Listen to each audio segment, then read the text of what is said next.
S Mataji, live போயாச்சு. சரி. அப்ப எடுக்கட்ட மாதாஜி கிளாஸ்? கமலா மாதாஜி கிட்டுங்கோ. அவங்க இதுல இருக்கிறாங்க, அவங்க யார் வீட்டுல இருக்காங்க போல, லோ வாய்ஸ்ல சொல்றேன்னு சொல்லியிருந்தாங்க. சாட்ல எதுவும் போட்டிருக்காங்களான்னு பார்ப்போம். அவங்க இன்னைக்கு ரொம்ப இதுல பேச முடியாது, எங்கேயோ இருக்கிறாங்க. ஆமா, வெளியில போயிருக்காங்க எங்கேயோ. ஆமா, வெளியே போயிருக்காங்க போல. ஸ்டார்ட் பண்ணுங்க மாதாஜி. 5:57 ஆச்சு. 5:57 ஆயிருக்கு. நீங்க வந்து சரியா வரும் பிரபுஜி. இன்னும் 3 minutes தானே இருக்கு. 5:57. ஆமா, ஏன்னா இது லாங் மாதாஜி, கொஞ்சம் டைம் ஆகும்னு நினைக்கிறேன். இது கூட அது நான் கடகடன்னு தான் முடிக்கிறேன். ஆரம்பிக்கிறேன் மாதாஜி. நீங்க ஆரம்பிச்சுக்கோங்க. மாதாஜி ஸ்டார்ட் பண்ணிடுங்க. ஸ்டார்ட் பண்ணுங்க. ஹரே கிருஷ்ணா. ஸ்ரீ ஸ்ரீ ராதா கோவிந்த அவருடைய அருளால நம்ம இன்றைக்கு 17வது சாப்டர் ஆரம்பிக்க போறோம் பகவத்கீதையில. சோ இந்த எல்லாத்துக்கும் உங்களுடைய இனிய காலை வணக்கத்தை சொல்லிட்டு ஒரு பிரணந்தியோட தெய்வங்களை வணங்கி இன்றைய செஷன் 17வது சாப்டரை பத்தி நம்பிக்கையை பத்தி இன்னைக்கு பேச போறோம். சோ அதுக்கு முன்னாடி நான் இந்த பிரணந்தியை படிச்சுட்டு நம்ம செஷனை ஆரம்பிக்கலாம். வணக்கம் எல்லாத்துக்கும். ஓம் நமோ பகவதே வாசுதேவாய. ஓம் நமோ பகவதே வாசுதேவாய. ஓம் நமோ பகவதே வாசுதேவாய. ஓம் அஜ்ஞானதிமிராந்தஸ்ய ஞானாஞ்சனசலாக்கயா சக்ஷுர்முன்மிலிதம் யேன தஸ்மை ஸ்ரீ குரவே நமः. ஸ்ரீ சைத்தன்ய மனோபீஷ்டம் ஸ்தாபிதம் येन भूतले स्वयं रूप कदा मह्यं तदधि स्वपदान्तिहम्. हे कृष्ण वन्देऽहं श्रीगुर श्रीयुतपदकमलं श्रीगुरून् वैष्णवांश्च श्रीरूपं जाक्रजातं सगगन रघुनाथान्वितं तं सजीवं साद्वैतं सावधूतं परिजनसहितं कृष्ण चैतन्य देवं श्रीराधा कृष्ण पादान् सगगण ललिता श्री विशाखान्वितां च. हे कृष्णा करुणा सिंधु दीनबंधो जगत्पदे गोपेश गोपिका कांता राधा कांत नमस्तुते. तप्त कांचन गौरांगी राधे वृंदावनेश्वरी वृषभानुसुते देवी प्रणमामि हरिप्रिये. वाञ्छा कल्पतरुभ्यश्च कृपा सिन्धुभ्य एव च पतितानां पावनेभ्यो वैष्णवेभ्यो नमो नमः. नमो ब्रह्मण्य देवाय को ब्रह्मण हिताय चे जगत्हिताय कृष्णाय गोविन्दाय नमो नमः. नमो महावदन्याय कृष्ण प्रेम प्रदायते कृष्णाय कृष्ण चैतन्य नामिने गौरद्विषे नमः. गौरवे चंद्र गौरचंद्राय राधिकाये तदालये कृष्णाय कृष्ण भक्ताय तद्भक्ताय नमो नमः.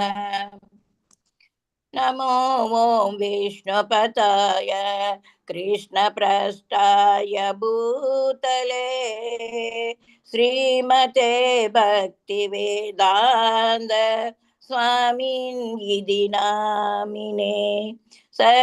नमस्ते सरस्वती देवे गौरवाणी प्रचारिणे निर्विशेष शून्यवादी पाश्चात्य देशतारिणे.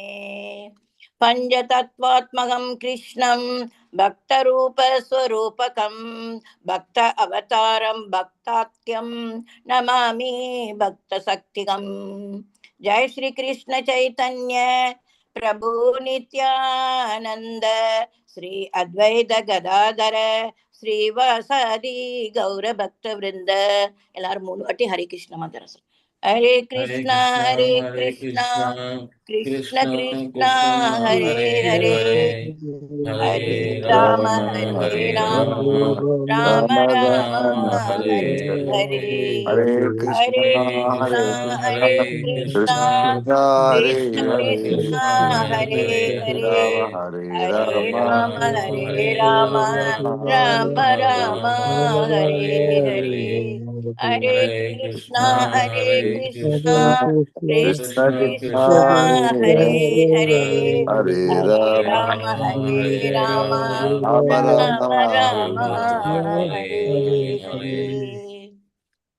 மீண்டும் எனது இனிய காலை வணக்கத்தை தங்கள் அனைவருக்கும் என்னிடம் சமர்ப்பிக்கின்றேன். இன்னைக்கு 17வது அத்தியாயம் நம்பிக்கையின் பிரிவுகள் என்ற அத்தியாயத்தை பார்க்க போறோம். அதுக்கு முன்னாடி நம்ம நேற்று படித்தது பற்றி ஒரு சின்ன சுருக்கத்தை பார்க்கலாம். இது 16 சாப்டர்ல என்ன படிச்சோம் அப்படிங்கறது ஒரு சின்ன கலெக்ஷன் ஒரு ரிமைண்டர் மாதிரி உங்க எல்லாத்துக்கும் சொல்றோம். நேற்று 2 விதமான குணங்கள் இருந்தது, தெய்வீக குணங்கள், அசுர குணங்கள். அப்ப நம்ம எந்த வழியை நம்ம சாய்ஸ் பண்ணணும்? நமக்கு விடுதலை வேணும்னாக்க தெய்வீக வழியை நம்ம சாய்ஸ் பண்ணணும். தெய்வீக வழியில எடுத்தோம்னா விடுதலைக்கான வழி கிடைக்கும். அசுரர் வழியில பந்தத்துல போனோம்னா நம்ம பந்தத்துல போவோம், மீண்டும் மீண்டும் இந்த உலகத்துல பிறப்போங்கிறத நம்ம பார்த்தோம். அடுத்து இது எப்படி இதெல்லாம் வருதுனாக்கா இந்த நம்மளுடைய 3 குணங்களாலதான் இந்த குணங்கள் கொஞ்சம், அதாவது சத்துவ குணம், ரஜோ குணம், தமோ குணம், இதை ஒட்டிதான் நம்ம இந்த பிறப்பு எடுக்கும் போது அவங்களுடைய குணங்களுக்கு ஏற்பபடிதான் தெய்வீக வழியா அசுர வழியாங்கிறது நமக்கு தெரியும். அடுத்து தெய்வீக குணங்கள் நமக்கு 26 பண்புகள் இருக்குது. அசுர குணத்துல நமக்கு 6 விதமான இது இருக்குது. அதை பத்தி படிச்சோம். தெய்வீகத்தை பத்தி தான் உங்களுக்கு ஏற்கனவே தெரியும். நம்ம எப்படி இருக்கணும்? தவத்தோட இருக்கணும், சுய கட்டுப்பாடு, தூய்மை, வாய்மை, தானம், அஹிம்சை, லோபமின்மை, பிறர் குறைகளை காணாது, இப்படி நிறைய நமக்கு 26 தெய்வ குணங்கள் இருக்குதுன்னு நேற்று பார்த்தோம். அடுத்து காம, குரோதம், லோப அப்படிங்கிறது நமக்கு நரகத்துக்கு கொண்டு போகக்கூடிய 3 வழி. அது அசுரர் குணம். அசுரர் குணத்துல எப்படி அவங்க எந்த மனோபாவத்துல இருப்பாங்கனாக்க நான் தான் செல்வன் தான் அப்படின்னு அகங்காரத்தோடயும் திமிரோடவும் இருப்பாங்க அசுரர்கள். அப்புறம் அதுக்கப்புறம் இன்றைய சமுதாயத்துல கல்வி நிலை எப்படி இருக்கிறதுன்னு பார்த்தா எல்லாமே பௌதீக பந்தப்பட்டதான் இப்போ நடைமுறையில் இருக்க கல்வி முறை அப்படி இருக்குது. அப்படி இல்லாம ஆன்மீக வழியில செல்வதற்காகவும் நம்மளுடைய குழந்தைகளை நல்லபடி ஆன்மீக வழிக்கு கொண்டு வரதா அந்த மாதிரி ஒரு சிலபஸும் இருக்க வேண்டும். அடுத்து இந்த உலகில 7 தாய்மார்கள் இருக்கிறாங்க. அவங்கள நம்ம போற்றி புகழ வேண்டும், அவங்கள போற்றணும். எப்போ அந்த 7 தாய்மார்கள் யார் என்றால், நம்மளை பெற்ற சொந்த தாய், பூமி தாய், கோமாதா, செவிலியர்கள், மகாராணி, குருவின் மனைவி, அந்தரின் மனைவி, இவங்கெல்லாம் நம்ம கடவுள் அவங்களெல்லாம் நம்ம போற்றி புகழணும். லாஸ்ட்ல நம்ம என்ன செய்யறோம்? அதாவது நம்ம மனம் போக்குல போகாம நம்ம தான் அது தீர்மானிக்கணும். சாஸ்திர வழிப்படி நம்ம போனோம்னாக்க நம்ம இந்த விடுதலை மற்றும் அமைதி என்ற தெய்வீக ஆன்மீக உணர்வுல போவோம், சாஸ்திர வழிப்படி நடந்தா. இல்ல நம்ம மனம் போக்குல போனோம்னாக்க நம்ம என்ன செய்வோம்? மீண்டும் இந்த பௌதீக உலகில் பிறப்பெடுத்து தாழ்ந்த பிறவிக்கும் போகலாம், அல்லது விலங்கினங்களுக்கும் போகலாம் அப்படிங்கிறத நம்ம நேற்று பார்த்தோம். கடைசியில் நம்ம என்ன செய்யணும்?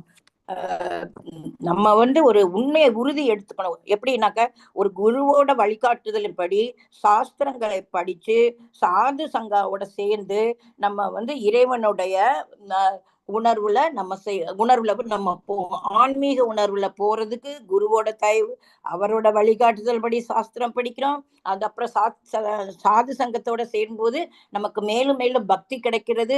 அப்ப ஆன்மீக உணர்வில் நம்ம போவோம். அதுக்கு நம்ம மனசெல்லாம் எப்படி தூய்மைப்படுத்துறது அப்படின்னாக்க நாம ஜபத்தை சொல்லணும். தினம் இறைவனோட திருநாமத்தை, அதாவது ஹரே கிருஷ்ணா ஹரே கிருஷ்ணா கிருஷ்ண கிருஷ்ண ஹரே ஹரே, ஹரே ராம ராம ராம ஹரே ஹரே, ஹரே கிருஷ்ண கிருஷ்ண கிருஷ்ண ஹரே ஹரே, ஹரே ராம ராம ராம ஹரே அப்படின்னு தினம் படிக்கணும். அடுத்து சத் சங்கத்தோட சேரும்போது பக்தர்களோட ஒரு உறவு வரும்போது நமக்கு அப்பவும் மேன்மும் நம்ம முன்னேற்றம் அடைவோம். அப்புறம் வந்து நம்ம வந்து 4 விதமான ரூல்ஸ் ரெகுலேஷன் இருக்குது, அதெல்லாம் கைவிடணும். போதை, சூதாட்டம், மாமிசம், தகாத உறவு, இதெல்லாம் நம்ம அதுல இருந்து விலகும் போது நமது இதயம் வந்து தூய்மை அடைகிறது. அப்படி நம்ம தூய்மை அடைந்து நம்ம வந்து ஞானத்துல வரும்போது கிருஷ்ணரே சரணாகதி என்று நம்ம போய் சொல்றோம். இதுதான் வந்து உண்மையான அறிவு என்பது, உண்மையான ஞானம் இதுதான். இதையெல்லாம் நம்ம எதுல நல்லா கத்துக்கலாம், பகவத்கீதையில நம்ம முறைய கற்று நம்ம வாழ்க்கையை வந்து மாற்றலாம் என்பதை நேற்று படித்தோம். 16வது அத்தியாயத்தில் தெய்வ குணங்களும் அசுர குணங்களும் பற்றி படித்தோம். இன்னைக்கு வந்து நம்ம வந்து பார்க்க போறது 17வது அத்தியாயம், நம்பிக்கையின் பிரிவு. ஓம் நமோ பகவதே வாசுதேவாய. ஓம் கிருஷ்ணாய பரமாத்மனே நமஹ. அத சப்தோதசோऽध्यायः ஸ்ரத்தயா விவாக யோக. அதாவது நம்பிக்கையின் பிரிவு, நம்பிக்கைகள்.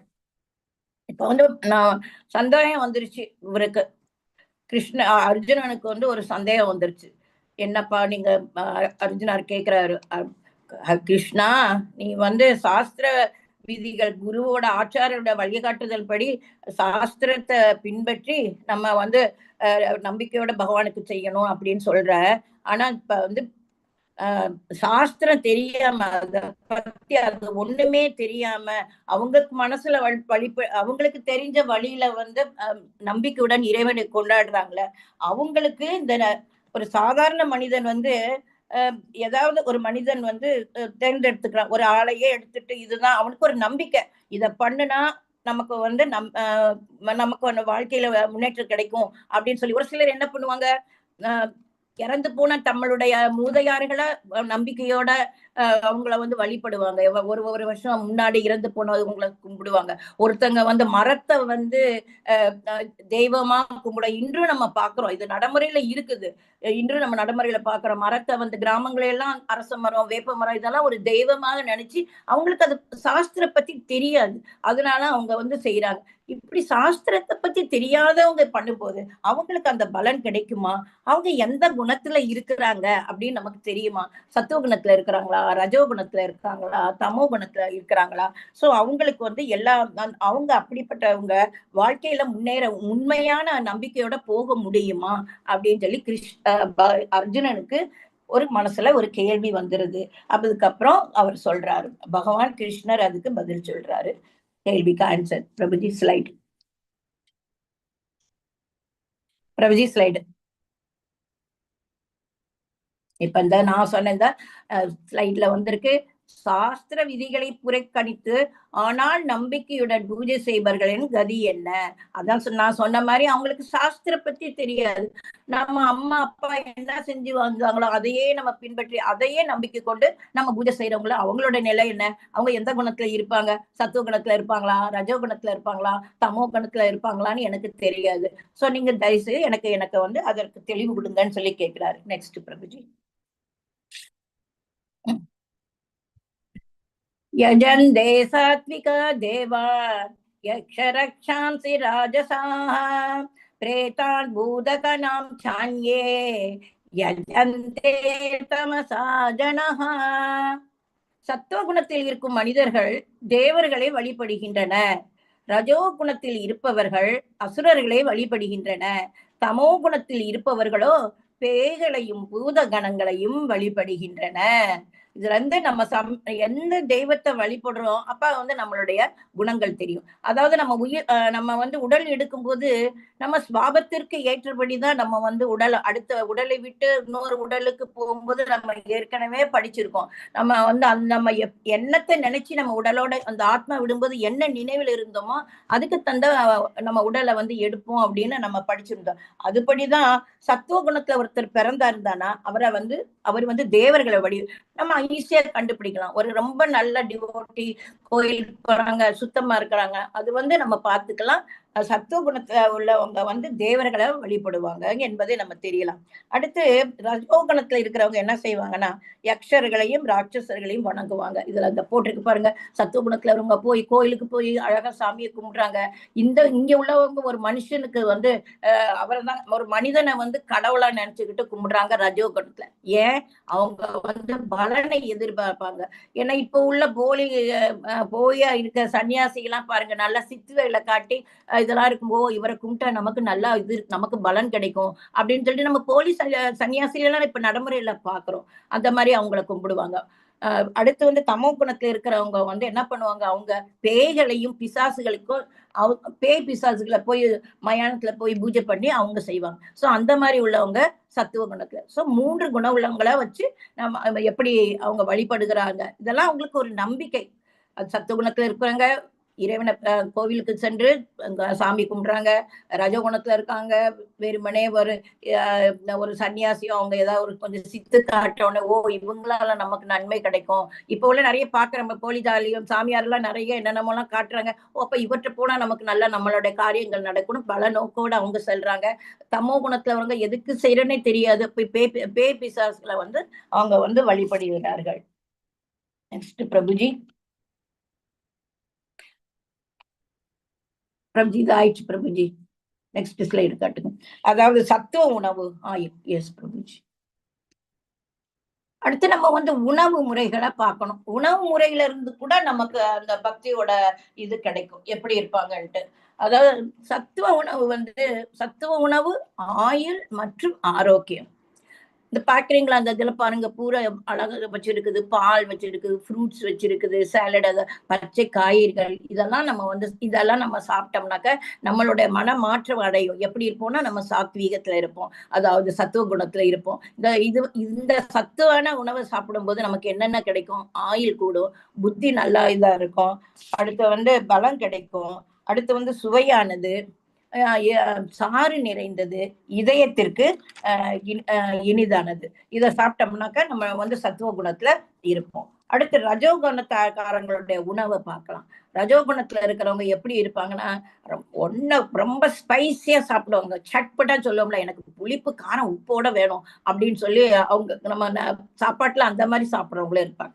அந்த மிகவும் கசப்பு, புளிப்பு, உப்பு, காரம் இதை சாப்பிட்றவங்கள நம்ம தெரிஞ்சுக்கலாம். அதை விரும்பி சாப்பிட்றவங்கள வந்து நம்ம தெரிஞ்சுக்கலாம், இவங்க வந்து ரஜஸ்ல இருக்கிறாங்க அப்படின்னு. இந்த ரஜஸ் உணவை சாப்பிட்டோம்னா நமக்கு என்ன ஆகும்? இப்ப நிறைய கார புளிப்பு நமக்கு அல்சர் வரும், வயிற்று வலி வரும், அதனால என்ன ஆகும்? நோய் வரும். இப்ப அந்த நோய் வரும்போது நம்ம என்ன ஆகும்? துக்கத்துலதான் போவோம், ஐயோ நமக்கு இப்படி ஆயிடுச்சு அப்படி ஆயிடுச்சுன்னு. சோ ரஜோகுணத்துல உள்ளவங்க சாப்பாடை வச்சு அவங்க என்ன குணத்துல இருக்காங்க நம்ம தெரிஞ்சுக்கலாம்.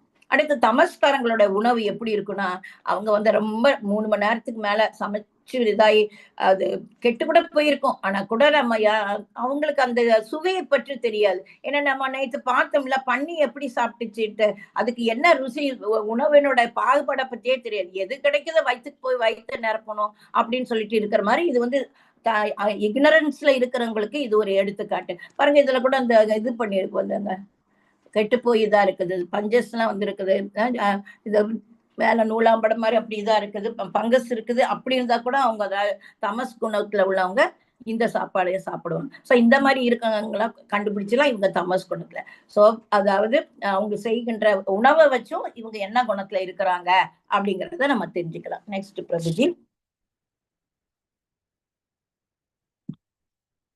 தேவ விஜ குரு பிரக்ஞா பூஜனம் சௌச்சம் ஆஜவம் பிரம்மசர்யம் அஹிம்சாச்ச சாரீரம் தப உச்சதே. முழுமுதற் கடவுள், பிராமணர்கள், ஆன்மீக குரு, பெரியோர்களான தாய் தந்தையர் ஆகியோரை வழிபடுதல் மற்றும் தூய்மை, எளிமை, பிரம்மச்சரியம், அஹிம்சை முதலியவை உடலில் தவங்களாகும். நமக்கு 3 விதமான தவங்கள் இருக்குது. உடல் தவம், வாக்கு தவம், அடுத்து வந்து யாகம் அப்படின்னு சொல்லி நமக்கு 3 விதமான இது இருக்குது. ஸோ இப்போ வந்து நம்ம ஃபர்ஸ்ட் வந்து உடல் தவத்தை பத்தி பார்க்கலாம். இந்த உடல் தவத்துல தான் இந்த பாக்குறோம்ல, அதாவது நம்ம வந்து பெரியோர்களுக்கு அது பாருங்க, நம்ம குருக்கு அதாவது மாதா பிதா குரு தெய்வம் அப்படின்னு கூட நம்ம சொல்லியிருக்கோம். அதாவது தாய் தந்தரை வணங்க வேண்டும், நம்மளுடைய ஆசிரியர்களை வணங்க வேண்டும். இந்த குட்டி பாருங்க, அவங்க பிரபுபாதாருக்கு போய் மாலை போட்டு வணக்கம் சொல்றான் அந்த பையன். பிரபுஜி கொஞ்சம் ஸ்லைட கொஞ்சம் இது பண்ணுங்க, நெக்ஸ்ட் காட்டுங்க பிரபுஜி. உடல் தவம். உடல் தவத்துல என்னென்ன அடங்கி இருக்குன்னு தூய்மையா இருக்கணும், அடுத்து எளிமையா இருக்கணும், பிரம்மச்சரியம், அகிம்சை, பெரியோர்களை வணங்கு. தூய்மை என்பது நம்ம உடலை மட்டும் இல்ல, அதாவது வெளிப்புற தூய்மை வேண்டும், அகத்தூய்மையும் வேண்டும். இதயத்தையும் நம்ம தூய்மையாக வச்சுக்கிடணும். அடுத்து எளிமையாக இருக்க வேண்டும். அடுத்தது பிரம்மச்சரியம் என்பது திருமண வாழ்வுல இருந்தா கூட அதுதான். நீங்க பிரம்மச்சரியனா திருமணமே ஆகலை என்று அதுதான் பிரம்மச்சரியம் நம்ம நினைக்க கூடாது. திருமணம் ஆனா கூட ஒரு கட்டுப்பாடோட, அதாவது தகாத உறவு இல்லாம தன்னோட மனைவியோட நம்ம உறவு கொள்ளி இருக்கிறதுதான் பிரம்மச்சரியம். அகிம்சை என்பது நம்ம யாரையும் மனசு நோகடிக்க கூடாது. மெயின் மிருகங்களை மட்டும் கொள்ளுதல், அதை துன்புறுத்துவது என்பது இல்லாமல் நம்ம அடுத்தவங்களுடைய மனசு நோகாம இருக்கணும். அதாவது எப்படின்னாக்கா நம்ம இனிமையா பேசணும். யார்கிட்டையும் பேசும்போது நம்ம பேசுகின்ற பேச்சுக்கள் நன்மை அளிக்கக்கூடியதாக இருக்க வேண்டும், உண்மையானதாக இருக்க வேண்டும். அடுத்து வேதங்களை உச்சரிக்கக்கூடியதாக இருக்க வேண்டும். இதெல்லாம் நம்ம பின்பற்றணும். ஹரே கிருஷ்ணா பிரபுஜி. நெக்ஸ்ட் பிரபுஜி.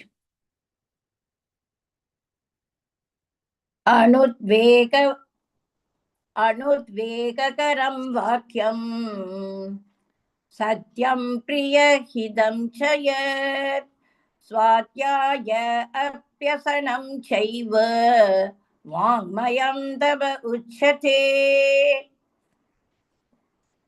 உண்மையானதும் இனிமையானதும் நன்மை அளிப்பதுமான பேச்சு, பிறரது மனதை துன்புறுத்தாத பேச்சு, வேத இலக்கியங்களை முறையாக உச்சரித்தல், இவை வாக்கின் தவங்கள் ஆகும். அப்ப இதுக்கு முன்னாடியே சொல்லிட்டு வாக்கின் தவத்தை பத்தி இப்பதான் ஸ்லைட்ல வருது. அது நம்ம படிச்சீங்களா? வாக்கு தவம். ஆமா, இதத்தான் நம்ம மனதை நோகடிக்காத உண்மை. அப்ப நம்ம நான் இப்பதான் சொன்னேன் இல்லையா, உண்மையை பத்தி பேசணும். நம்ம பேசுற பேச்சு இனிமையாக இருக்கணும். அடுத்தவங்களுக்கு நன்மை பயக்கக்கூடியதாக இருக்கும். நம்ம வேதங்களை பத்தி உச்சரிக்கிற மாதிரி இருக்கணும். இதெல்லாம் வாக்குத்தவத்தோட சேர்ந்தது. வேதங்களை உச்சரித்தல் என்றால் நம்ம பகவத்கீதை, பாகவதம், நம்ம நாம ஜபம் இதெல்லாம் சொல்றதுதான் வேதங்களை உச்சரித்தல் என்று பெயர். ஹரே கிருஷ்ணா பிரபுஜி. 70. Yes. மன பிரசாதக சௌம்யத்வம் மௌனம் ஆத்ம விநிகிரஹ பாவ சம்சுதீர்யேத தபோ மானசம் உச்சதே. திருப்தி, எளிமை, மௌனம், சுய கட்டுப்பாடு, தனது இருப்பின் தூய்மை ஆகியவை மனத்தின் தவங்களாகும். மனத்தோட தவம் என்ன? நம்ம மனசை நம்ம திருப்தியா வச்சுக்கணும், அதை எளிமையா வச்சுக்கணும், மௌனமா இருக்கணும், சுய கட்டுப்பாடோடு இருக்கணும், நம்ம இருக்கின்ற இடத்தை தூய்மையாக வச்சுக்கணும். இதெல்லாம் சேர்ந்துதான் மனத்தின் தவங்கள். Next slide Prabhuji. மன அமைதிங்கும் போது நம்ம எப்படி நம்ம அந்த மனமானது பாருங்க எப்பவும் ஒரே நிலையில இருக்காது, இங்கிட்டு அங்கிட்டு தவிக்கிட்டே இருக்கும்.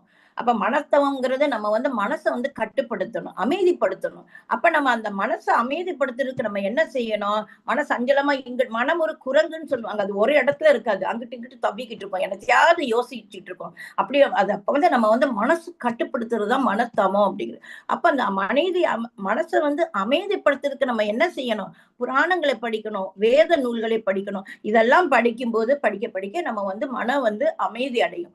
மௌனம் என்பது என்னன்னாக்க நம்ம எப்பயுமே தன் உணர்வுல இருக்கணும், எதை பற்றி சிந்திக்காம கிருஷ்ண உணர்விலே நம்ம இருக்கும்போது அது நமக்கு ஆட்டோமேட்டிக்கா நம்ம அமைதியாய் மௌனத்துல கடைபிடிப்போம். சுய கட்டுப்பாடு என்பது நம்ம மனசை கட்டுப்படுத்தணும். அதாவது நம்ம மனசை புலனுணர்ச்சியில இருந்து நமக்கு அதுல இருந்து விலகுவதுதான் சுய கட்டுப்பாடு. அப்ப எண்ணங்களில் தூய்மை அப்படிங்கிறது பிறருக்கு நன்மை செய்யக்கூடியதாக நம்ம எப்பயும் நம்ம மனசை வச்சுக்கணும். எப்பயும் யாருக்கும் கெடுதல் நினைக்க கூடாது. நம்ம ஒரு பேசுறோம்னா அதனால மற்றவங்களுக்கு நன்மை கிடைக்குமா அப்படின்னு சொல்லி அதை பற்றி நம்ம வந்து நம்மளுடைய மன எண்ணங்களை வந்து மனப்பயிற்சியினால நம்ம வந்து செயல்பட வேண்டும். கிருஷ்ணா பிரபுஜி. நெக்ஸ்ட் பிரபுஜி. யாகத்தின் நோக்கம் என்ன? யாகம் இப்ப ஏன் நம்ம யாகம் எல்லாம் செய்யறோம்? அப்ப இந்த 3 குணங்களை உள்ளவங்க எப்படி எப்படி யாகத்தை செய்யறாங்க அப்படிங்கிறத நம்ம பார்ப்போம். 3 விதமான குணத்துல வந்து யாகங்கள் செய்யப்படுது. ஒருத்தர் வந்து சத்துவ யாகம் அப்படிங்கும் போது அவர் என்ன செய்வாரு? சத்துவ குணத்துல அவர்கள் எப்படி யாகம் செய்வாங்கன்னாக்க, கடமை, நம்மளோட கடமை, எந்த விதமான பலன்களையும் எதிர்பார்க்காம இறைவனுக்காக செய்வதுதான் சத்துவ யாகம். பாருங்க, நம்ம கோயிலுக்கு போறோம். நம்ம கோயிலுக்கு போது நம்ம எல்லாம் பெரும்பாலும் என்ன பண்றோம்? கோயிலுக்கு போனாக்க கடவுள் நமக்கு இது கொடுப்பாரா, நம்ம அது கொடுப்போம். நம்ம போனது நம்ம என்ன செய்வோம்? எனக்கு இது வேணும், அது இல்ல, அப்படி வேணும், இப்படி வேணும், என் பிள்ளைக்கு கல்யாணம் ஆகணும், அதுக்கு இதா இருக்கணும், குழந்தை பிறக்கணும் அப்படிங்க அந்த நோக்கத்துல படும். ஆனா சத்துவ குணத்துல சத்துவ யாகம் செய்யறவங்க என்ன, ஒன்லி கடவுளை போய் பார்க்கணும், அவரை விக்கிரகத்தை பார்த்து தியானிச்சுட்டு வருவாங்க. வேற எதுவுமே கேட்க மாட்டாங்க. அவரோட அழகு, அவரை பார்த்துட்டு மன அமைதியோட சாமியை கும்பிட்டுட்டு வருவாங்க. அது அப்படி போறது, அப்படி செய்யப்படுகின்ற எந்த பலனையும் நமக்கா எதிர்பார்க்காமல் இறைவனுக்காக செய்கிற யாகம் தான் சத்துவ யாகம் என்று பெயர். அடுத்து ராஜச யாகம் என்பது என்னாக்க, இதுல கொஞ்சம் இது காட்டுங்க. ஹரே கிருஷ்ணா. இது என்னாச்சு? பெருமைக்காகவும் ஆடம்பரத்துக்காகவும் ராஜச யாகம் செய்வாங்க. அடுத்து தமசுல இருக்கவங்க என்ன செய்வாங்க? மற்றவர்களுக்கு தீங்கு விளைக்க அல்லது தன்னை வருத்தி கொள்ள. இந்த ராஜச யாகங்கிற வந்து பெருமைக்காக செய்யறது. அதாவது எப்படின்னாக்க, ஆடம்பரமா அடுத்தவங்க நமக்கு மதிக்கணும், நமக்கு மரியாதை கிடைக்கணும் அப்படிங்கிற ஒரு இதுல இருப்பாங்க. இப்ப நம்ம கூட கோயில்ல பார்ப்போம். நம்ம வந்து அங்க போய் கோயில்ல போய் யாகமெல்லாம் செய்யறோம், நிறைய இது பண்றோம், கோயில் படிகளுக்கு பணம் எல்லாம் கொடுக்குறோம், செய்யறோம். இந்த ரஜோகுணத்துல உள்ளவங்க என்ன செய்வாங்க பாருங்க, ஒரு டியூப்லைட் வாங்கி விட்டுட்டு ஏதாவது ஒரு நன்கொடை கொடுக்கணும், அதுல பேர் பொறிச்சிருவாங்க. இப்படி இன்னார் செஞ்சாங்க, இப்படி செஞ்சாங்க அப்படின்னு. அது ஏன் நான் இவ்வளவு செஞ்சேன் அப்படிங்க, வேற ஒருத்தங்க கிட்ட மரியாதை கிடைக்கணும், ஒரு ஆடம்பரமா நமக்குன்னு ஒரு தனி இது வேணும், தகுதி வேணும் அப்படின்னு நினைச்சுக்கிட்டு அவங்க வந்து செய்வாங்க. அவங்க வந்து அப்படிப்பட்ட குணம் உள்ளவங்க தான் ரஜோகுணத்தினுடைய யாகங்கள். அதாவது நம்ம இதை பண்றோம், ஒரு காரியத்தை செய்யறோம், இத பணம் செலவழிக்கிறோம், அப்ப இதனால நமக்கு ஏதாவது கூட கிடைக்கும், பணம் மேலும் வருமா அப்படிங்கிற அந்த ஒரு பலனை எதிர்பார்த்து செய்கின்ற யோகமும், அடுத்து வந்து நம்ம செஞ்ச சமூகத்தில் நமக்கு மரியாதை கிடைக்கும் அப்படிங்கிற அந்த ஒரு ஆடம்பரத்தின் நோக்கத்திலேயும் ராஜச யாகம் வந்து செய்யப்படுகிறது. தாமச யாகம் எப்படி செய்யணும்? தாமச குணத்துல உள்ளவங்க என்ன செய்வாங்க? யாருக்காவது என்னமாவது தீங்கு விளைக்கணும், நமக்கு பிடிக்கலையா, இவங்களை எப்படி கெடுக்கிறது, அவங்கதான் பேய் பிசாசுகளை போய் வணங்குறவங்க தானே. அதோட அவங்களுக்கு ஏதாவது தீமை செய்யணும் அப்படின்னு சொல்லிட்டு அந்த ஒரு கெட்ட இதோட அவங்க பண்ணுவாங்க. இந்த நம்ம எல்லாம் கேள்விப்பட்டிருக்கோம், மாந்திரிகம் தந்திரம் செஞ்சு ஒருத்தங்களை பில்லி சூனியம் வச்சு, நம்ம இதெல்லாம் நம்ம வாழ்க்கையில இப்படி எல்லாம் கேட்டிருக்கோம். இருக்கிறவங்க இருக்கிறாங்க. அடுத்து வந்து தன்னை வருத்திக்கிட்டு இருப்பாங்க.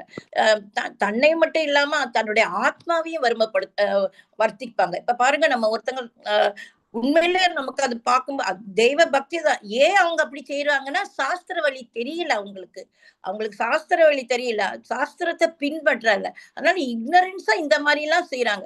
இந்த மாதிரி எல்லாம் செய்யக்கூடாதுங்கிறத நம்ம பேசுறோம். இப்ப இந்த கோயில்கள் எல்லாம் நேர்த்திக்கடன், அது வந்து நம்ம தப்புன்னு சொல்ல வேண்டிய, ஏன்னா அவங்களுக்கு அது தெரிஞ்சிருக்கு, இப்படிதான் இப்படி பண்ணணும், நம்ம வீட்டுல இப்படி பண்ணணுங்கிறது அவங்களோட புத்தி, அவங்களோட சுபாவத்தை வச்சு அவங்க செய்யறாங்க. அது ஒரு நம்பிக்கை அவங்களுக்கு. அவங்க பாருங்க, இந்த நடுவுல எல்லாம் இப்படி குத்திக்கிடுவாங்க, ரொம்ப இப்படிலாம் வலி, அவங்க மட்டும் இல்லாம அவங்க ஆத்மாவை வந்து அதுக்கும் வலி இதா இருக்கும் அப்படின்னு அதாவது தன்னையும் இல்லாமல் தன்னுடைய ஆத்மாவையும் வருத்தப்படுத்தி கொள்வார்கள். இதுதான் தாமச குணத்துடைய யாகங்கள். பிரபுஜி, தானம் வந்து நம்ம செய்ய போறோம். தானம் எப்படி செய்வது, தானம் யாருக்கு எப்போது எப்படி செய்யணும் அப்படிங்கிறது. சத்துவ குணத்துல தானங்கள் வந்து எப்படி இருக்கும் அப்படிங்கிறத பார்ப்போம். சரியான இடம், சரியான நேரம், தகுதியுள்ள நபருக்கு வந்து செய்வாங்க. எப்படி இவங்க வந்து என்ன செய்வாங்க? எப்படி இந்த தானம் எப்படி செய்யணும்னாக்க, நம்ம வந்து ஒரு தானம் பண்றோம்.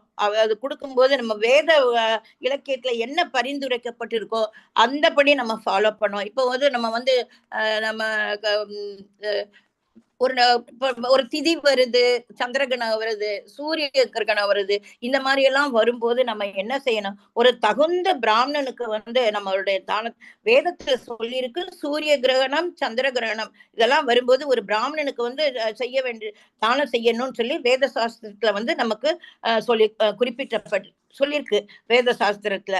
அடுத்து வந்து நம்ம வந்து ஒரு வைஷ்ணவருக்கு நம்ம வந்து தானம் பண்ணலாம். ஒரு வைஷ்ணவ பக்தனுக்கு நம்ம தேர்ந்தெடுக்கணும். வைஷ்ணவ பக்தனுக்கு வந்து அவருக்கு தானம் செய்யலாம். அடுத்து வந்து நம்ம வந்து கோயில் குணங்களுக்கு வந்து நம்ம வந்து தானம் செய்யலாம். இப்படியெல்லாம் யாரு ஒரு சந்திர கிரகணம், சூரிய கிரகணம் இந்த மாதிரி நேரங்கள்ல வந்து இலக்கியத்துல கூறியிருக்கிறபடி தகுந்த பிராமணனுக்கு செய்யணும். அடுத்து வைஷ்ணவ பக்தனுக்கு செய்யணும். கோவில் குளங்களுக்கு வந்து நம்ம வந்து செய்யலாம். இப்படியெல்லாம் யாரு செய்யறாங்களோ அவங்க வந்து சத்துவ குணத்துல உள்ளவங்க அப்படின்னு நம்ம தெரிஞ்சுக்கலாம். தயக்கத்துடன் அல்லது பிரதிபலன் எதிர்பார்த்து இது வந்து ரஜோகுணத்துல வந்து ரஜோகுணத்துல வந்து செய்யப்படுறது. ரஜோகுணத்துக்காரங்க அவங்க என்ன செய்வாங்க? எப்பயுமே ஒரு பலன் எதிர்பார்ப்பாங்க. அதுதான் நம்ம வட்டம் சொல்றோம் இல்லையா? வந்து நமக்கு இந்த மாதிரி தானம் செஞ்ச நம்ம இறப்புக்கு பிறகு புண்ணியம் கிடைக்கும், இறப்புக்கு அப்புறம் நம்ம வந்து சொர்க்கத்துக்கு போகலாம் அப்படிங்கிற அந்த ஒரு நோக்கத்தோட வந்து தானங்கள் பண்ணுவாங்க. அப்புறம் சில சமயங்கள்ல அவங்க என்ன பண்ணுவாங்க? ஒரு கண்டிஷன்ல இப்ப நம்ம போகும்போதே நிறைய பேர் கேட்டுவாங்க, அம்மா அம்மா அம்மான்ட்டு பின்னாடியே வருவாங்க. அவங்க தொல்லையை பொறுக்க முடியாம நம்ம என்ன பண்ணுவோம்? ஏதோ இது ரொம்ப தொந்தரவு பண்றான், ஏதாவது கொடுப்போமே அப்படின்னு சொல்லிட்டு நம்ம ஒரு வெறுப்போட ஒரு வந்து சிரமத்தோட கொடுக்கப்படுவாங்க. ரஜோகுணத்துல உள்ளவங்க இந்த மாதிரி இருப்பாங்க. அப்புறம் வந்து என்ன வந்து கொடுத்து முடிச்சிருவாங்க. ரஜோ குணத்துக்காரங்க அந்த குணத்துல சுபாவத்துல உள்ளவங்க என்ன செய்வாங்க? தானம் பண்ணிடுவாங்க. பண்ணிட்டு வந்து யோசிப்பாங்க, எதுக்கு நம்ம இப்படி செஞ்சோம், எதனால வந்து நமக்கு அப்படின்னு சொல்லி வந்து பின்னாடி வந்து கொடுத்துட்டு வந்ததுக்கு அப்புறம் நான் இவ்வளவு பணத்தை செலவழிச்சிட்டேனே அப்படின்னு சொல்லிட்டு அவங்க அந்த மாதிரி எண்ணுவாங்க ரஜோ குணத்துக்காரங்க. சில சமயங்கள்ல வந்து வீட்லயே பெரியவங்க சொல்லுவாங்க பிள்ளைங்கிட்ட, அவங்க சொல்லுவாங்க, இதுக்கு இந்த தானம் பண்றா அப்படின்னு சொல்லி பெற்றோர்கள் சொல்றேன்னா அவங்களுடைய வேண்டுதல் கட்டாயத்தின் பேரிலும் வந்து கொடுக்கப்படும். இப்படிப்பட்ட தானங்கள் வந்து ரஜோகுணத்தில் கொடுக்கப்பட்டதாக கருதப்படுகிறது. எப்படி ரஜோகுணத்துல உள்ளவங்க எப்படி கொடுக்குறாங்க? வந்து நம்ம இதெல்லாம் செஞ்சு புண்ணியத்தை சேர்த்துட்டு நம்ம சொர்க்கலோகத்துக்கு போறதுக்குன்னு அப்படி நினைச்சும் கொடுப்பாங்க. அடுத்து சில சமயம் ஏண்டா இவங்க நம்மளை தொந்தரவு பண்றாங்களே, வேண்டாம் விருப்பம் செய்யறதும் அது ஒரு தானமா செய்வாங்க. அடுத்து வந்து செஞ்சு முடிச்சுட்டு தானம் கொடுத்துட்டு வந்து ஐயோ நான் இவ்வளவு பணத்தை செலவழிச்சிட்டு வந்துட்டேனே அப்படின்னு சொல்லி பின்னாடி யோசிப்பாங்க. அடுத்து வந்து பெரியோர்கள் கட்டாயத்தின் பேரில் வந்து தானங்கள் செய்வாங்க. இந்த மாதிரி தானங்கள் செய்யப்படுவது நம்ம வந்து என்ன நினைக்கிறோம்? ரஜோகுணத்தில் கொடுக்கப்படுகின்ற தானமாக கொடுக்கிறோம். அடுத்து இன்னொன்னு வந்து அடுத்து தமோ குணத்துக்காரங்க அவமரியாதையுடனும் தகாத இடத்திலும் செய்யப்படும் தானம் தமோ குணத்தானம். தமோ குணத்துல அது இருக்கிறவங்க தான் இந்த மாதிரி செய்வாங்க. அப்ப நம்ம என்ன செய்யணும்? நம்ம தமோ குணத்துக்காரங்க எப்படி செய்வாங்க அப்படின்னா, தூய்மையற்ற இடத்தில், முறையற்ற காலத்தில், தகுதியற்ற நண்பர்களுக்கு அல்லது தக்க கவனமும் மரியாதையும் இன்றி வழங்கப்படும் தானம் தமோ குணத்தை சேர்ந்ததாக கூறப்படுகிறது. சுத்தமா இருக்காது அந்த இடத்துல, ஒரே இதா இருக்கும். அப்படிப்பட்ட இடத்துலயும் தேவையான நேரத்துல நம்ம வந்து யாருக்கு தேவையோ அந்த நேரம் செய்யாம முறையற்ற காலத்திலையும் தகுதியற்ற நபர்களுக்கும் இந்த மாதிரி, அதாவது தக்க கவனமும் மரியாதையும் இன்றி வழங்கப்படும் தானம் தமோ குணம். பாருங்க, நம்ம கொடுக்கிற தானம் வந்து கரெக்டான இடத்துக்கு போய் சேரணும். ஆனா தமோ கணக்காரங்க அப்படி இல்லை, எப்படியோ பண்ணிடுவாங்க. யாருக்கு கொடுக்கணும் யாருக்கு கொடுக்க கூடாது. நம்ம கொடுத்த தானம் சில சமயங்கள் வேற விதமாக கொடுக்கப்பட்ட நபரு தவறியவர்களாக இருப்பாங்க. அவங்க நல்லவங்களா இருக்க மாட்டாங்க. நீங்க ஒரு 10 ரூபா கொடுக்குறீங்க, ஆனா அவங்க அங்கிட்டு போய் அது சிகரெட்டா அது குடிக்கிறதுக்கு அப்படி கொடுங்க. அந்த மாதிரி கொடுக்கறது பாவம் நமக்கும் வந்து சேரும் அப்படிங்கிறதா இருக்கு. அடுத்து வந்து ஒரு சில உண்மையிலே அந்த அந்த நம்ம கொடுக்கிற நபர் வந்து நல்லவரா இருப்பாரு. ஆனா அவருக்கு வந்து நம்ம மரியாதை இல்லாம சரி பிச்சை கேட்கிறான், சரி கேட்போம், ஏதாவது கொடுப்போம். ஆனா அந்த நபர் பிச்சை எடுக்கின்ற நபர் நல்லவரா இருப்பாங்க. ஆனா நம்ம எப்படி கொடுக்கும்போது அவங்களுக்கு ஒரு மரியாதையோட கொடுக்கணும். ஆனா அப்படி இல்லாம மரியாதை இல்லாம சரி ஏதோ கொடுக்கணும் இவன் கேட்டு தொலைச்சிட்டானே அப்படின்னு சொல்லிட்டு கவனமின்றி கொடுக்கப்படுகின்ற அந்த தானமும் தமோ குணத்துல இருப்பதாக ஏற்றுக்கொள்ளப்படுகிறது. அதாவது தமோ குணத்துல உள்ளவங்க எப்படி தானம் செய்யறாங்க? தூய்மையற்ற இடத்தில் செய்யறாங்க, முறையற்ற காலத்தில் செய்கிறார்கள், தகுதியற்ற நபர்களுக்கு செய்கிறார்கள், தக்க கவனமும் மரியாதையும் இன்றி வழங்க கொடுக்குறாங்க. இதுதான் தமோ குணத்தை சேர்ந்தவர்கள தானம் என்று குறிப்பிடப்படுகிறது. தகுந்த நபர்களுக்கு வழங்கப்படும் தானம் மரியாதையின்றியும் கவனமின்றியும் கொடுக்கப்பட்டால் அத்தகு தானமும் தமோ குணத்தில் இருப்பதாக கூறப்படுகிறது. அதாவது நம்ம செய்யற நபர் நல்லவரா இருந்தா கூட அவங்களுக்கு ஒரு மரியாதை இல்லாம கவனம் இல்லாம கொடுத்தாலும் அதுவும் தமோ குணத்தை சேருது என்று 3 விதமான தவங்கள் இருக்கின்றது. சத்துவ குண தவம் எப்படி இருக்கு அப்படின்னாக்க, நம்ம வந்து கரெக்டா ஒரு கரெக்ட் சந்திர கிரகணம், சூரிய கிரகணம், இந்த மாதிரி ஒரு கிரகங்கள், அமாவாசை இப்படி இருக்கும்போது ஒரு ஒரு ஒரு பிராமணருக்கு வந்து நம்ம செய்ய வேண்டும், அவர்களுக்கு உதவி செய்ய வேண்டும், தானம் கொடுக்க வேண்டும். அடுத்து வந்து ஒரு வைஷ்ணவ பக்தனுக்கு நம்ம சேவை செய்ய வேண்டும். நேர கோயில் குளத்துக்கு நம்ம வந்து செய்யணும். பிரபுஜி கொஞ்சம் முன்னாடியே காட்டுங்க பிரபுஜி. ஓம் சத் சத் வேண்டாம், முன்னாடி இன்னும் நான் சொல்லி முடிக்கல. எஸ் பிரபுஜி. இந்த மாதிரி உள்ளவங்களுக்கு செய்யறது அது வந்து சத்துவ குணத்தை குறிக்கிறது. ரஜோ குணத்துல இருக்கிறவங்க என்ன செய்வாங்க, தன்னுடைய எதிர்பார்த்து பணம் தானம் பண்ணும்போது பின்னாடி நம்ம சொர்க்கலோகத்துக்கு போகணும்னு சொல்லிட்டு அதை அவங்க வந்து தானமா செய்யறாங்க. சில சமயங்கள்ல கஷ்டப்பட்டு ஏதோ செய்யணுமே, தானம் செய்யணுமே என்ற சிரமத்தோட செய்யறாங்க. அடுத்த பின்னாடி செஞ்சு முடிச்சதுக்கு அப்புறம் ஏன் நம்ம இதை செஞ்சோம், இந்த தானத்தை, இந்த பணத்தை இவ்வளவு செலவழிச்சிட்டு வந்துட்டோமேன்னு பின்னாடி வருத்தப்படுறவங்க. அடுத்து பெற்றோர்கள் வேண்டுதலின் பேரில் கட்டாயமாக ஒரு தானம் கொடுக்கப்படுது. இந்த குணமும் வந்து ரஜோ குணத்தை சேர்ந்ததாக கருதப்படுகிறது. அடுத்து தமோ குணத்தில் உள்ளவங்க எப்படி செய்யறாங்க, தூய்மையற்ற இடத்துல, முறையற்ற காலத்தில், தகுதியற்ற நபர்களுக்கு கவனமும் இன்றி மரியாதையும் இன்றி தானம் கொடுப்பது அது தமோ குணத்தை சேர்ந்ததாக கூறப்படுகிறது.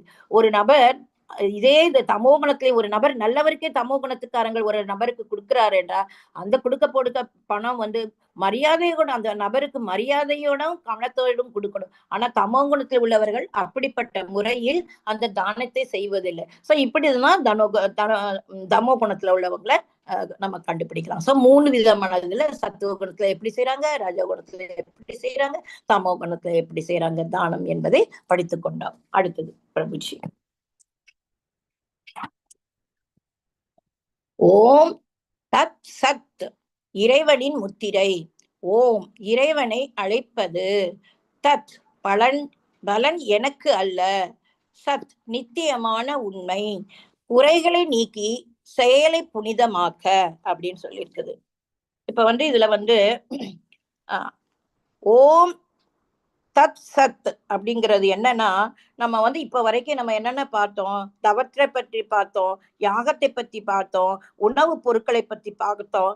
அடுத்தது நம்ம தானங்கள் எப்படி செய்வது அப்படின்னு பார்த்தோம். தவத்துல வந்து உடல் தவம், அடுத்து மனதவம், வாக்கு தவம், எல்லா இதுவும் பார்த்தோம். யாகங்களை பற்றி நம்ம பார்த்தோம். சத்துவ குணத்துல எப்படி செய்யறாங்க, தமோ குணத்துல எப்படி செய்யறாங்க, ரஜோ குணத்துல எப்படி செய்யறாங்க அப்படின்னு அந்த யாகத்தை பத்தியும் படிச்சோம். அடுத்து உணவுப் பொருட்கள்லயும் நம்ம பார்த்தோம். எப்படி சாத்வீக உணவு என்ன, ரஜோகுண உணவுன்னா என்ன, தமோ குணம் என்ன. சோ எல்லாமே நம்ம பார்த்து முடிச்சிட்டோம். இந்த அனைத்து வந்து ஜட இயற்கை குணங்களால் களங்கம் இருக்குது. பூரா களங்கம் அடைஞ்சு அது என்ன இருக்குது, நம்ம செஞ்ச அத்தனையும் கட்டுண்டு இருக்குது.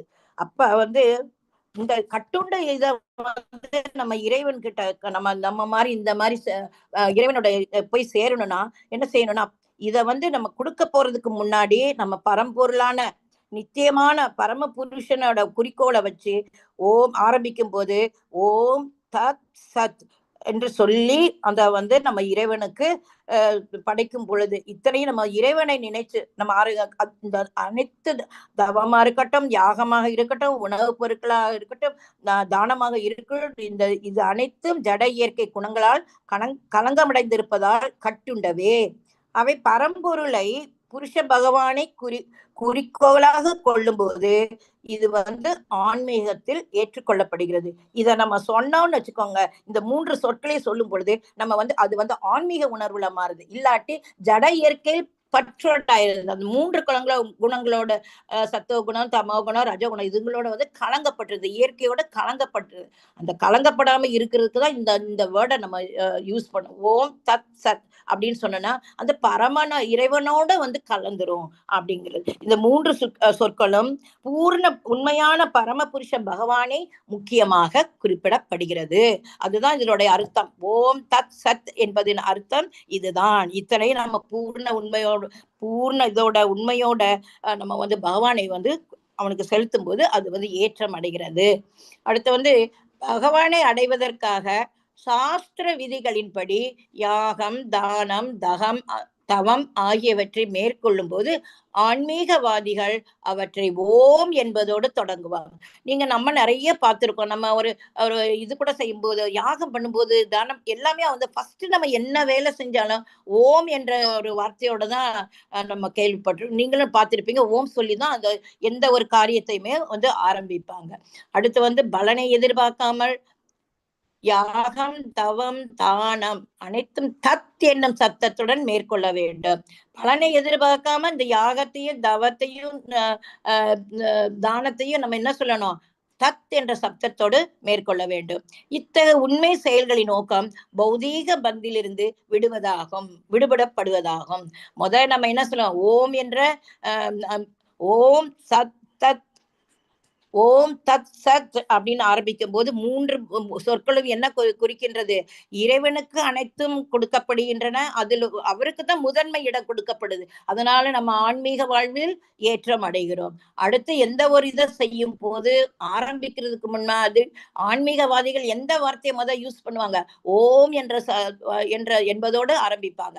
அடுத்து பலனை எதிர்பார்க்காம யாகம், தவம், தானம் என்பது தத் என்னும் சத்தத்தோட மேற்கொள்ள வேண்டும். இது வந்து நம்ம வந்து நம்மளுடைய செயல்களின் நோக்கம் பௌதீக பந்திலிருந்து விடுபடுவது ஆகும்.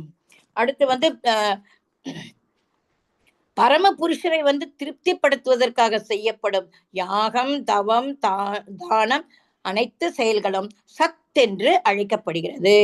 நம்ம செய்யக்கூடியது அனைத்தும் யாகமாக இருக்கட்டும், தவமாக இருக்கட்டும், தானமாக இருக்கட்டும், அனைத்து செயல்களும் சத் என்று அழைக்கப்படுவது. ஏனென்றால் அது பரம புருஷரை வந்து நமக்கு திருப்திப்படுத்துவது ஆகும். சோ இதுதான் ஓம் தத் சத் அப்படிங்கிற இதனுடைய அர்த்தங்கள். ரொம்ப அழகா சொல்லியிருக்காங்க. சோ ஓம் என்பது இறைவனை அழைப்பது, அதுதான் ஃபர்ஸ்ட். அடுத்து வந்து தத்துங்கிறது நம்ம வந்து பலனை எதிர்பார்க்காமல் இறைவனுக்கு செய்யக்கூடியது. அப்போ நம்ம தத்துன்னு சொல்லி நம்ம இது பண்றோம். சத் என்பது இது வந்து உண்மையானது.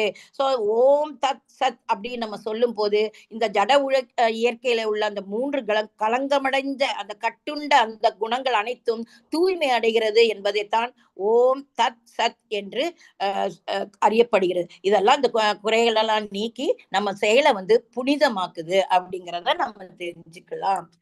Next slide Prabhuji.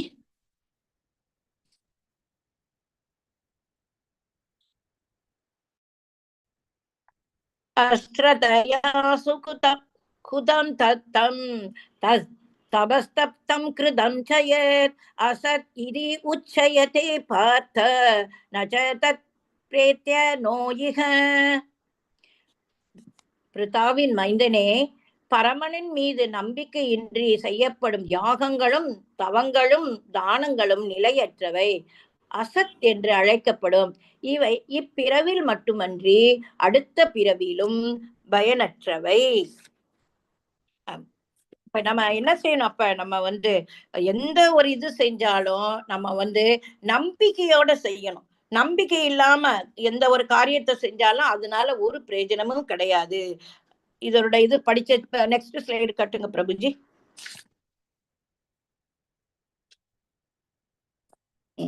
அதாவது நம்பிக்கை இல்லாம செய்கின்ற செயல் வந்து பயனற்றது. நம்பிக்கை இல்லாம, அதாவது நம்பிக்கை இல்லாம செய்யப்படும் தானம், தவம், யாகம் அனைத்தும் அசத் எனப்படும். நம்ம வந்து நம்பிக்கை இல்லாம எந்த ஒரு செயலை செஞ்சா நீங்க என்ன பண்ணனாலும் அதனால ஒரு யூஸும் கிடையாது. தானம் செய்யுங்க, தவம் செய்யுங்க, யாகம் செய்யுங்க, நோ யூஸ். அது வந்து அசத்துன்னு சொல்லப்படுகிறது. அப்புறம் வந்து இதனால நம்ம வந்து இம்மையிலும் பயன் இல்லை, மறுமையிலும் பயன் இல்லை. இப்ப நீங்க இந்த உலகத்திலேயே நம்ம இந்த மாதிரி இதெல்லாம் செஞ்சோம்னாலும் நமக்கு ஒரு பயனும் இல்லை. மறுமையிலும் மேலுலகம் சென்றாலும் நம்ம அங்க போகும்போதும் அதனால பயன் இல்லை. அப்ப நம்ம என்ன செய்யணும்? சத்துவ குணத்தை அடைந்து பின் இறைவன் பக்தியில் நம்ம வந்து நிலை பெற வேண்டும். அதாவது என்ன சொல்லப்படுகிறது என்றால், அனைத்து செயல்களும் இறைவனுடைய உணர்வில் பரமனுக்காக செய்ய வேண்டும். வேத சாஸ்திரத்துல என்னென்ன சொல்லப்பட்டு இருக்கோ பரமனின் மீது நம்பிக்கையை வச்சு நம்ம அறிவுறுத்தப்பட வேண்டும். நம்ம அத பகவான் மீது நம்பிக்கையோட நம்ம செய்யணும். அப்படி இருந்தோம்னா நமக்கு பயன் இருக்கும். அவர் மேல நம்பிக்கை இல்லாம செஞ்சோம்னாக்க பயன் இல்லாம நம்ம இருப்போம். சோ நம்ம என்ன செய்யணும் கடைசியில? நெக்ஸ்ட் பிரபுஜி, அடுத்த ஸ்லைடு காடு. இதேதான் பிரபுஜி, இதே வச்சிருங்க. நெக்ஸ்ட் முன்னாடி காமிச்சிருங்க. நம்பிக்கை இல்லா செயல் பயனற்றதை காட்டுங்க பிரபுஜி, அது இன்னும் கொஞ்சம் இருக்கு.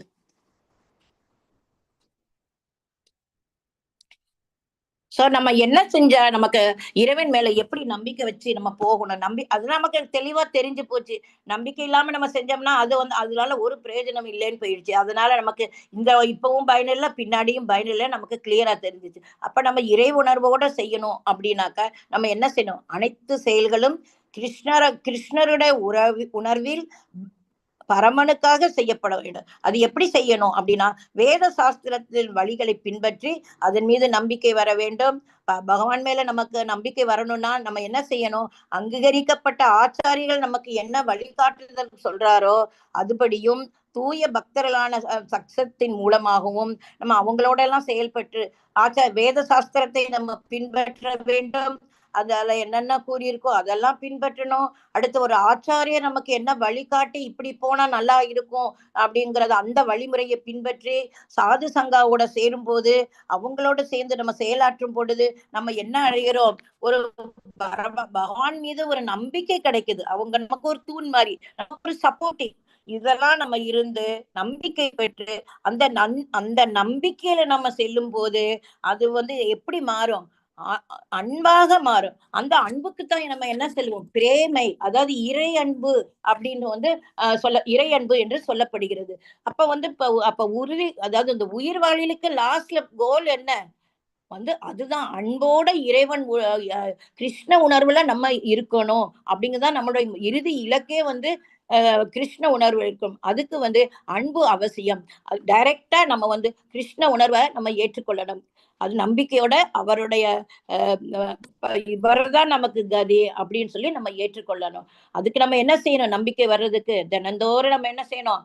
ஒரு நம்பிக்கை வர்றதுக்கு ஹரே கிருஷ்ணா மந்திரத்தை சொல்லணும். ஹரே கிருஷ்ணா கிருஷ்ண கிருஷ்ண ஹரே ஹரே, ஹரே ராம ராம ராம ஹரே ஹரே, ஹரே கிருஷ்ண கிருஷ்ண கிருஷ்ண ஹரே ஹரே, ஹரே ராம அந்த நாமத்தை சொல்ல, நாம ஜபத்தை சொல்லணும். அடுத்து இவங்க சாது சங்காவோட சேரணும். நம்ம உண்மையான ஒரு அழகான நமக்கு பகவத்கீதை நமக்கு கொடுத்திருக்கு. வாழ்க்கையில எப்படி முன்னேற்றம் அடையணும், ஒவ்வொரு நம்பிக்கையும் நமக்கு பகவத்கீதையில ஒவ்வொரு சாப்டர்லயும் சொல்லியிருக்கு.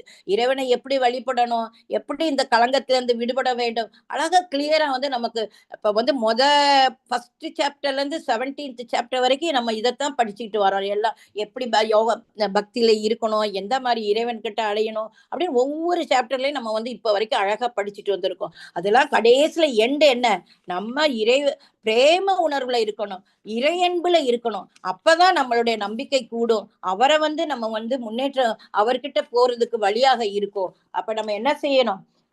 அனைத்துக்கும் கிருஷ்ண உணர்வுல நம்ம போறதுக்கு இதையெல்லாம் நம்ம பின்பற்றணும். இதுதான் இந்த 17வது அத்தியாயத்தின் முக்கிய கருத்தாகும். என்னன்னா நம்ம இந்த உயிர் வாழிலுடைய இறுதி இலக்கு என்ன? அன்புடன் இறையன்போட இருக்க வேண்டும், இந்த பந்தத்திலிருந்து விடுபடணும் அப்படிங்கிறதா இன்னைய சாப்டர். நீ எந்த வழியில இருந்தாலும் இந்த மாதிரி இறைவன் வழியில நம்ம செய்வதான், சாஸ்திரங்களை பின்பற்றி செய்த அந்த நம்பிக்கையோடு செய்தா அது இறைவனுக்கு கொண்டு போகிற இறைவன் உணர்வுல கொண்டு போகும். அடுத்து ஆச்சாரியர்கள் சொல்கின்ற வழிபடி நம்ம போனோம். அடுத்து சாது சங்கங்களோட சேரும் போது மேலும் மேலும் மேலும் மேலும் நம்ம இந்த பந்தத்திலிருந்து விடுபட்டு மொத்தமா ஒரு அன்பு அதாவது பிரேம லோகத்துக்கு நம்ம போவோம். அந்த பிரேம தான் இறை அன்பு அப்படின்னு சொல்லுவோம். இதெல்லாம் செய்யும் போது நம்மளை கிருஷ்ண உணர்வில ஏற்றம் அடைவோம். சோ நம்ம பக்திங்கிறதுல முன்னேற்றத்துல போவோங்கிறதுதான் இன்றைய சாப்டர் நம்மளுடைய இது. பிரபுஜி சோ அதுக்கு காட்டுங்க பிரபுஜி. பஞ்சதத்துவா பஞ்சதத்துவ மகாமந்திரம். ஜெய் ஸ்ரீ கிருஷ்ண சைத்தன்ய பிரபு நித்யானந்த ஸ்ரீ அத்வைத கதாதார ஸ்ரீ வாசாதி கௌரபக்த விருந்த அப்படின்னு சொல்லியிருக்கு. அதுக்கப்புறம் நம்ம என்ன செய்யணும்? மகாமந்திரம். ஏன் இந்த மகாமந்திரத்தை பஞ்சதத்துவத்தை மகாமந்திரம் சொல்றேனாக்க, நம்ம ஹரே கிருஷ்ண மந்திரம் சொல்லும் போது சில சமயம் நம்ம தவறி விழக்கூடிய அஃபென்ஸ் பண்ணக்கூடிய சூழ்நிலையில வரும். இதை நம்ம வந்து இந்த மந்திரத்தை சொல்லி பஞ்சதத்துவ மகாமந்திரத்தை சொல்லிட்டு ஹரே கிருஷ்ணா மந்திரம் சொல்லும் பொழுது அந்த தவறிலிருந்து நமக்கு மன்னிப்புகள் கிடைக்கும். அதனால நம்ம என்ன செய்யணும்ப்பா, ஒவ்வொரு முறையும் ஹரே கிருஷ்ணா மந்திரம் 108 தடவை நம்ம சொன்னோம்னா ஒரு மாலை, அதை திருப்பி ஆரம்பிக்க முன்னாடி நம்ம இந்த பஞ்சதத்திரம் ஜெய் ஸ்ரீ கிருஷ்ண சைத்தன்ய பிரபு நித்யானந்த ஸ்ரீ அத்வைத கதாதார அப்படின்னு சொல்லிட்டு நம்ம ஹரே கிருஷ்ண மந்திரத்தை சொல்லுவோம். இப்ப நம்ம 3 வாட்டி நம்ம எல்லாருமே சேர்ந்து ஹரே கிருஷ்ண மந்திரம் சொல்லுவோம். ஏன்னா இன்றைய சாப்டர் இதோட முடிஞ்சிச்சு. ஸோ பகவானை நம்ம நினைச்சு ஹரே கிருஷ்ண மந்திரத்தை சொல்லி நம்ம வந்து இந்த செஷனை முடிக்கலாம். எல்லாருமா சேர்ந்து ஹரே கிருஷ்ண மந்திரம் சொல்லலாம். ஹரே கிருஷ்ணா ஹரே கிருஷ்ணா கிருஷ்ண கிருஷ்ணா ஹரே ஹரே ஹரே ராம ராம ராம ஹரே ஹரே ஹரே கிருஷ்ணா கிருஷ்ண கிருஷ்ணா ஹரே ஹரே ஹரே ராம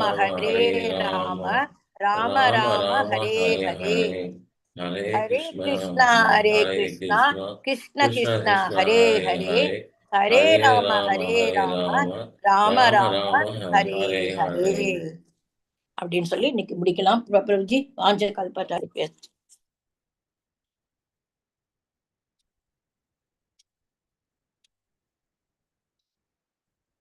வாஞ்ச கல்பத்தருப்யஸ்ச கிருபா சிந்துப்யேவ ச பதிதானாம் பாவனேப்யோ வைஷ்ணவேப்யோ நமோ நமः. ஆனந்த கோடி விருந்தகி ஜெய் ஜெய். அனந்த கோடி வைஷ்ணவ விருந்தகி ஜெய். அனந்த கோடி பக்த விருந்தகி ஜெய். ஸ்ரீல பிரபுபாதா கி ஜெய். நாமாச்சாரியா ஹரிதாச தாக்கூர் கி ஜெய். ஹரே கிருஷ்ணா மகாமந்திர கி ஜெய். ஸ்ரீ சைத்தன்ய महाप्रभु की जय.